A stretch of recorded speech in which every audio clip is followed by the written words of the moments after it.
డబ్బు, అనారోగ్యం, ఉద్యోగం, వ్యాపారం, అప్పులతో బాధపడుతున్నారా? మీకోసమే లాంచ్ యువర్ ఫ్యూచర్ ప్రోగ్రామ్.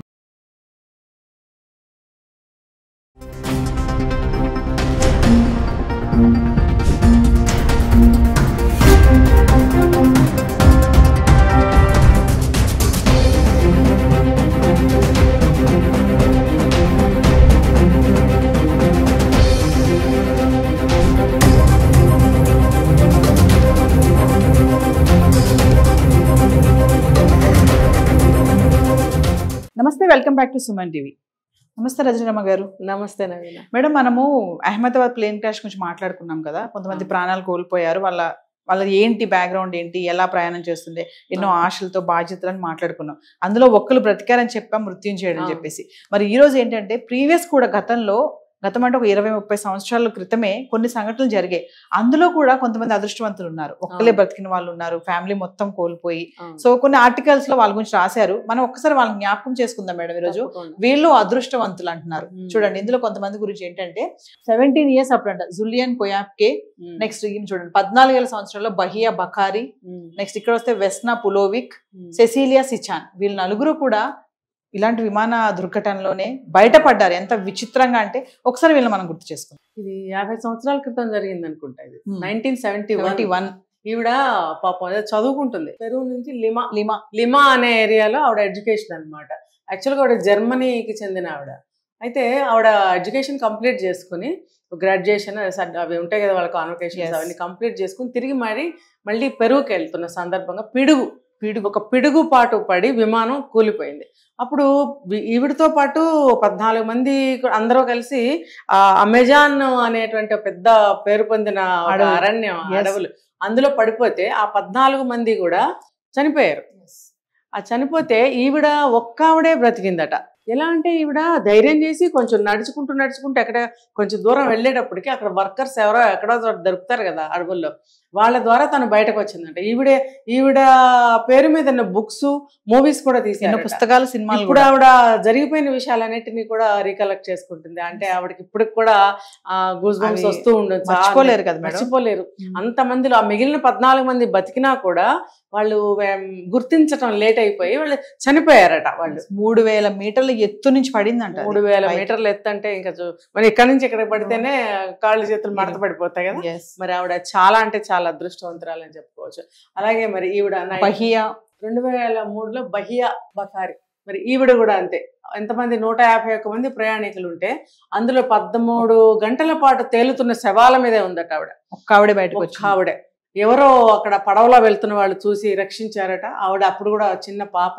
ఇప్పుడు ఆవిడ గుర్తు చేసుకుంటున్నారు అవన్నీ కూడా. నిజంగా మనం చెప్పుకోవడానికి చాలా తేలిగ్గా ఉంటుంది, కానీ ఆ గుర్తుకొస్తే ఒక శాపం, ఎక్కడో ఒక మాయాలోకంలో నుంచి ఒక చెడు ప్రాంతం నుంచి బయటకు వచ్చేసినంత ఫీలింగ్ కలుగుతుంది.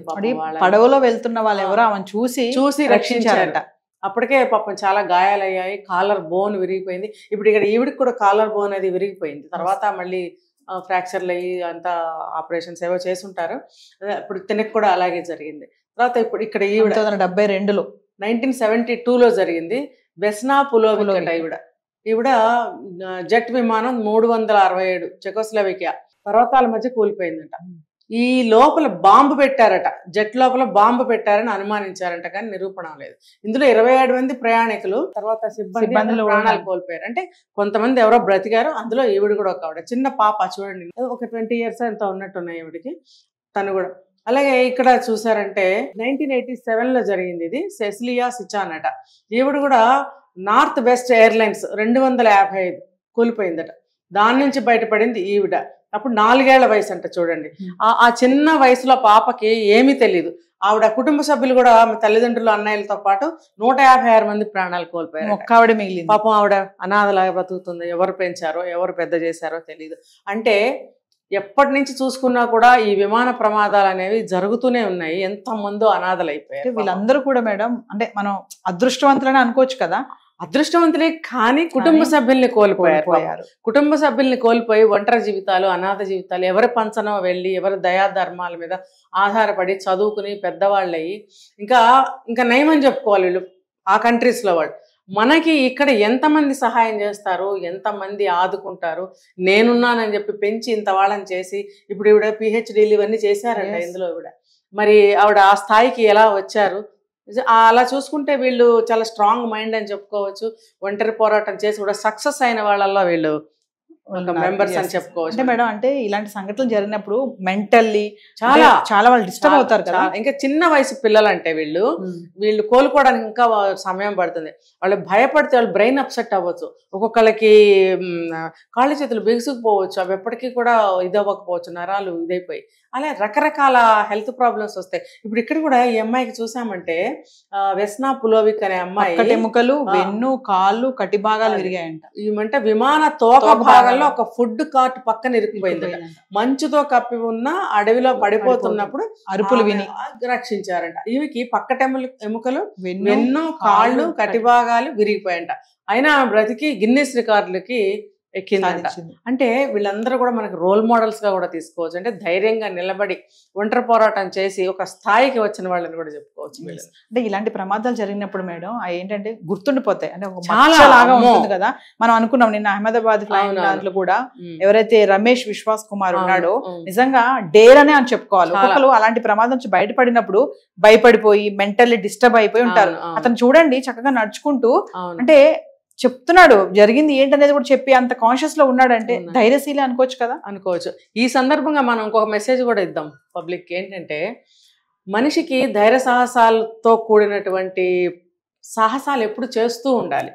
తర్వాత బాడీలు ఎప్పుడు కూడా కంట్రోల్లో కండిషన్లో పెట్టుకుంటూ ఉండాలి. అంటే ఇప్పుడు పెద్ద వయసు వాళ్ళకి నేనేం చెప్పలేను, యూత్ ముఖ్యంగా యూత్ మీదే దేశం యొక్క ప్రతి ఒక్కటి ఆధారపడి ఉంది కాబట్టి యూత్కి నేను చెప్పేది ఏంటంటే ఇప్పుడు ఈ రోజుల్లో యూత్ నిర్వీర్యం అయిపోతున్నారు. ఇలాంటి వాళ్ళని చూసి ఇప్పుడు ఎవరైతే రమేష్ ఆయన విశ్వాస్ కుమార్ బ్రతికి బయట పడ్డాడో అతను చూసారంటే కనుక 38 years ఓల్డ్. అతను బాడీ చూసారంటే చాలా స్ట్రాంగ్ గా ఉన్నాడు, మనిషి కూడా చాలా స్ట్రాంగ్ మెంటాలిటీగా కనిపిస్తున్నాడు.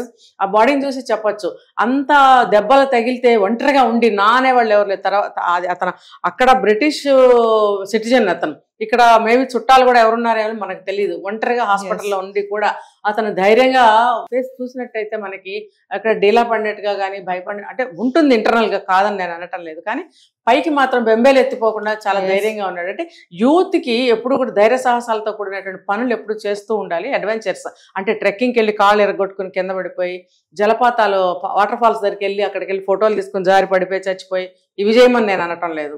నిత్య జీవితంలో మనం ఒక ఎక్సర్సైజులు చేయటం అని, మన పరిసర ప్రాంతాల్లో ఏదైనా సరే ధైర్యంగా ముందుకు వెళ్ళడం అనే విషయాలు, ధైర్యం చేసి ఒక పని చేయడం, రిస్క్ తీసుకుని ఏదైనా ఒకటి ఫేస్ చేయడం అనేది అలవాటు చేసుకోవాలి నిత్య జీవితంలో ఒక భాగంగా. ప్రతిదీ మనకు 40 ఏళ్ళు వచ్చే వరకు అమ్మా నాన్నే చేస్తున్నారుగా, కాదని అనకండి ఎవరు కూడా. ఎన్నేళ్ళు వచ్చి అమ్మా నాన్న తీసుకురావాలి, అమ్మా నాన్న పెట్టాలి, అమ్మా నాన్న చేయాలి.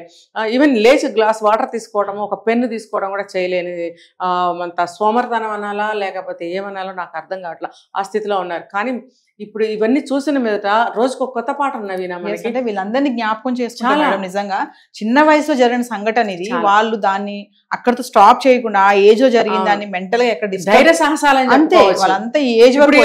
అమెజాన్ అడవుల్లో పడిపోయింది. అమెజాన్ అడవులు ఎలా ఉంటాయో తెలుసా? ఒకసారి మీరు నేషనల్ జియోగ్రఫీ ఛానల్ తీసి చూడండి, చూపిస్తారు. దట్టమైన కీకారణ్యాలు, కాకులు దూరని కారడవి అని అంటారు, చూస్తేనే భయం వేస్తుంది. చాలా అది ఫేమస్ అనమాట. ఆ అడవుల్లో తను పడిపోయినప్పుడు భయంకరమైన స్థితిలో ఆ చిన్న పాప చూడండి ఇక్కడ అంత ధైర్యంగా ఆమె వెళ్ళింది అంటే ఆ పాప లైఫ్ స్టైల్ ఎలా ఉండిందో మనం ఆ ఏజ్ లో ఫ్యామిలీ బ్యాక్గ్రౌండ్ కూడా ఎలా ఉందో మనం ఊహించుకోవచ్చు. అంటే నేను చెప్పేది ధైర్య సాహసాలతో ఉండి మీరైనా సరే నవీన, మీరు ఎక్కడి నుంచో వస్తారు జాబ్ కి, మీరు ధైర్యం ఉండబట్టే ధైర్యంతో రాగలుగుతున్నారు.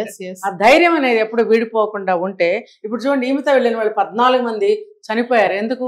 బయటకు రాలేకపోయారు, అక్కడక్కడే ఉన్నారు. వాళ్ళని గుర్తించడం కష్టమైపోయి చనిపోయారు వాళ్ళు. ఈ అమ్మాయి ఒక్కటే బయటకు ధైర్యం చేసి నడుచుకుంటూ ఏదో ఒక దారి దొరుకుతుంది కదా అని చెప్పి అలా రావడం వల్ల ఎవరో ఒక వుడ్ వర్క్ చేసుకునే వాళ్ళు చెట్లు కొట్టి చేసుకుంటారు కదా, వాళ్ళు కనిపిస్తే వాళ్ళ ద్వారా ఆ అమ్మాయి ఫ్లైట్ లో చేర్చబడింది హాస్పిటల్ కి. అంటే మనసులో ధైర్యం అనేది ఎప్పుడు ఉండాలి. ఫిజికల్గా మనం లుక్కి చూసేదానికి సాహసంగా ఉండాలి, ధైర్యం లోపల ఉండాలి, సాహసాలు చేస్తూ ఉండాలి. ఉన్నప్పుడు ఇలాంటి ఎటువంటి ఇదంటే ఇది కాదు, లైఫ్లో అనేకం ఎదురు. మనకి మనీ లేకపోతే కూడా భయపడి పిరికితనంతో ఊరి పోసుకు చచ్చిపోతున్నారే అంటే పిరికి వాళ్లే కదా. ధైర్యంతో ఉండాలి. ఉన్నప్పుడు మన జీవితాన్ని కాపాడుకోగలుగుతాము, ఉన్నత శిఖరాలకి వెళ్ళగలుగుతాం. ఇప్పుడు గిన్నిస్ బుక్కి ఎక్కింది ఈవిడ పేరు మీద బుక్స్ వచ్చాయి, సినిమాలు వచ్చాయి. మరి ఎంతో ఐడెంటిఫికేషన్ అనేది వీళ్ళకు ఉంది. మనం ఏం సాధిస్తాం? మీరు అన్నట్టుగా రజనీ గారు, ఇప్పుడు వీళ్ళందరూ కూడా ఆదర్శం. ఎందుకంటే ఈ మధ్య కాలంలో చిన్న చిన్న సమస్యలకే చనిపోతున్నారు, చిన్న చిన్న సమస్యలు చచ్చిపోవడాలు. కానీ మరి వీళ్ళు చూడండి, ఆ చిన్న వయసులో ఇంత ప్రమాదాల నుంచి బయటపడి ఇలా సాధించి రోజు ఈవిడేమో సినిమాలు పుస్తకాలు రాశారు, ఈవిడ గిన్నిస్ రికార్డ్ ఎక్కారు. మరి అన్ని అంటే బాడీ పార్ట్స్ కూడా సపోర్ట్ చేయకపోయినా, అంత విరిగిపోయినా కూడా వాళ్ళు ఈ స్టేజ్ కి వచ్చి ఈ రోజు మన వీళ్ళ గురించి మాట్లాడుకుంటున్నాం అంటే అది వీళ్ళ సాహసమే కదా. ఈ వయసులో ఈ పాప ఎదుర్కొన్న ఆ సంఘటనకి ఇంకొకళ్ళైతే మైండ్ అప్సెట్ అయిపోతుంది, అందులోంచి రాలేదు, భయభ్రాంతులు అయిపోతారు. 4 ఏళ్ల పాప అంటే ఉంది. మరి చూడండి, ఏ అమ్మాయి చక్కగా చదువుకుంది, పైకి వచ్చింది, తన లైఫ్ తను చూసుకుంది, పేరెంట్స్ కూడా లేనట్టున్నారు, అందరూ చనిపోయారు, అన్నయ్య మొత్తం ఆవిడ సొంత ఫ్యామిలీ మెంబర్స్ చనిపోయారు. ఇవి ఒక్కటి ఎవరి తోడుతో సహాయంతో పైకి వచ్చింది అనేది మనకు తెలియదు. అంటే ఎవరిని తీసుకున్నా వాళ్ళలో నేర్చుకోవడానికి ఏదో ఒకటి ఉంటుంది మనకి. ఇప్పుడు ధైర్య సాహసాలు మనం అలవాటు చేసుకోవాలి ఈ రోజు నుంచి. ఇప్పుడు అంతమంది అబ్బాయి ఎగిరి అవతల పడ్డాడు, ఆ రమేష్ విశ్వాస్ అనే ఆయన. అయితే పడి ఆ దెబ్బలకి నొప్పులకి కారే రక్తంతో కదలగలరా? కానీ అతను ధైర్యంగా లేచాడు, నడిచాడు. అమ్మో ఏం ఇవన్నీ గబగబా లేచి బయటికి రాగలిగాడు కాబట్టి రక్షించబడ్డాడు. లేకపోతే ఏముంది, ఆ మంటల్లో ఏమన్నా అయిపోయేవాడు. కాబట్టి ధైర్య సాహసాలు చాలా ఇంపార్టెంట్. మనం ఇలాంటివి చూసినప్పుడు వీళ్ళని రోల్ మోడల్స్గా తీసుకొని మన లైఫ్ స్టైల్ని మార్చుకోవాలి. కానీ ఆ డ్రగ్స్ తీసుకుని, మాదక ద్రవ్యాలు తీసుకుని నిర్వీర్యం అయిపోద్దని యువతకు నేను హెచ్చరిస్తున్నాను. Thank you madam.